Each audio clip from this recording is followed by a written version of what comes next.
एक गांव की कहानी। भारत के हृदय में बसा हुआ एक छोटा सा गांव था सोनापुर। चारों ओर हरे भरे खेत, आम और नीम के पुराने पेड़, कच्चे पक्के घर और बीच में बहती एक पतली सी नदी सरस्वती नाला। ये गांव नक्शों में भले ही छोटा दिखता हो, लेकिन इसकी आत्मा बहुत बड़ी थी। सोनापुर की सुबह बहुत सुहानी होती थी।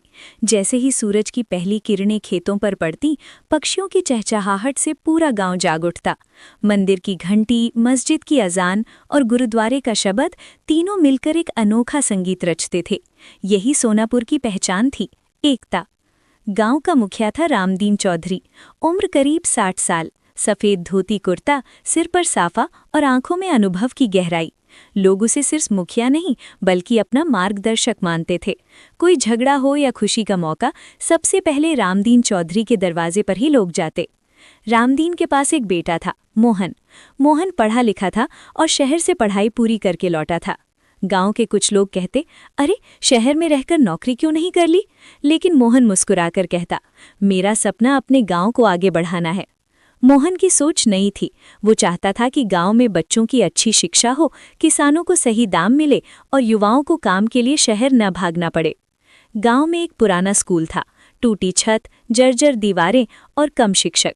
वहां पढ़ाने वाली थी शारदा मैडम, जो कम वेतन के बावजूद पूरे मन से बच्चों को पढ़ाती थीं। मोहन ने स्कूल की हालत देखी तो उसका दिल भर आया। उसने गांव की पंचायत में प्रस्ताव रखा, अगर हम सब थोड़ा थोड़ा सहयोग करें तो स्कूल को ठीक कर सकते हैं। शुरुआत में लोग हिचकिचाए, पैसा कहाँ से आएगा, सरकार कुछ नहीं करेगी। लेकिन मोहन ने हार नहीं मानी। उसने खुद सबसे पहले चंदा दिया। धीरे धीरे लोगों का भरोसा बढ़ा। किसी ने ईंट दी, किसी ने लकड़ी, किसी ने मजदूरी। कुछ महीनों में स्कूल की सूरत बदल गई। उसी दौरान गांव पर एक मुसीबत आ गई। कई साल बाद नदी में भयंकर बाढ़ आ गई। खेतों में पानी भर गया, कच्चे घर गिरने लगे। डर और अफरा तफरी फैल गई। रामदीन चौधरी ने तुरंत पंचायत बुलाई। डरने से कुछ नहीं होगा, उन्होंने कहा, हमें मिलकर काम करना होगा। मोहन ने युवाओं की टोली बनाई। कोई बुजुर्गों को सुरक्षित जगह ले गया, कोई बच्चों और महिलाओं को स्कूल की नई इमारत में शरण दिलाने लगा। शारदा मैडम बच्चों को शांत कर रही थी। 3 दिन तक गांव ने कठिन समय देखा, लेकिन चौथे दिन पानी उतरने लगा। नुकसान हुआ था, फसलें खराब हो गई थीं, कुछ घर टूट गए थे। लोग मायूस थे। मोहन ने फिर हिम्मत बंधाई, हम फिर से खड़े होंगे। उसने सरकारी योजनाओं की जानकारी जुटाई, फॉर्म भरे और अधिकारियों से मिला। कुछ ही महीनों में किसानों को मुआवजा मिला, टूटे घरों की मरम्मत शुरू हुई। इसी बीच गांव की एक बेटी कविता ने एक नई पहल की। वो स्वयं सहायता समूह चलाती थी। उसने महिलाओं को सिलाई, अचार और पापड़ बनाना सिखाया। जल्द ही सोनापुर के उत्पाद आसपास के बाजारों में बिकने लगे। गांव में अब बदलाव साफ दिखने लगा था। जहां पहले लोग मायूस रहते थे, अब उम्मीद नजर आने लगी थी। बच्चे नए स्कूल में हंसते खेलते पढ़ते, किसान आधुनिक तरीकों से खेती सीखते और महिलाएं आत्मनिर्भर बन रही थीं।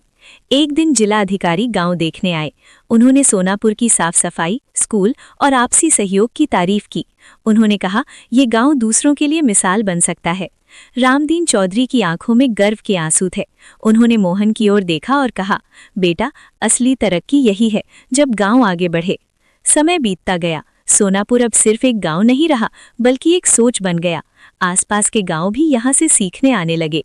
मोहन अक्सर शाम को नदी के किनारे बैठकर सूरज को डूबते देखता। उसे लगता जैसे गांव की कहानी भी उसी सूरज की तरह हर दिन नई रोशनी के साथ आगे बढ़ रही हो। और सोनापुर सिखाता रहा, अगर लोग मिलकर चलें तो सबसे छोटा गांव भी बड़ी मिसाल बन सकता है।